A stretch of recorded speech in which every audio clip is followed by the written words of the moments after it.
Kinumpirma ng Israeli Prime Minister Benjamin Netanyahu na pumanaw na si Iran Supreme Leader Ayatollah Ali Khamenei sa isang airstrike na pinagsanib na puwersa ng Israel at United States sa nasabing bansa.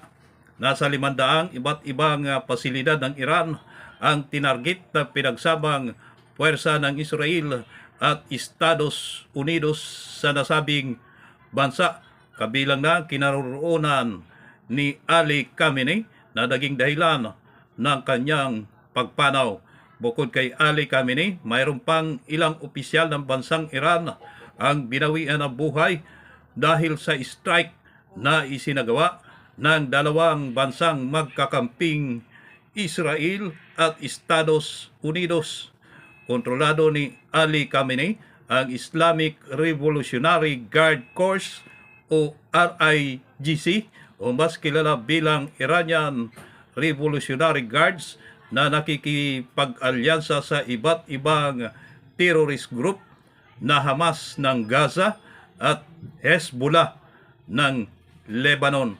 Matatandaan ang Hamas ng Gaza ang sumalakay habang isinasagawa ang festival ng Israel.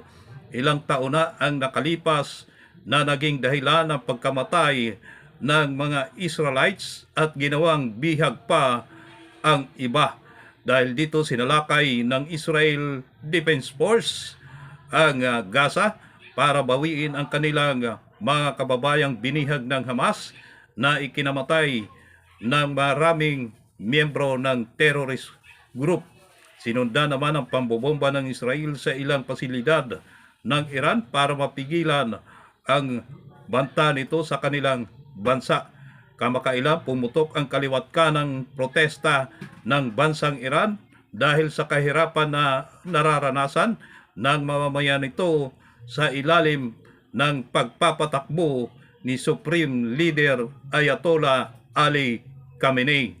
Dahil dito ikinatuwa ng mamamayan ng Iran ang pagpanaw ni Ayatollah Ali Khamenei, samantala ipinagluluksa naman ng mga taga-suporta nito ang pagkawala ng kanilang Supreme Leader.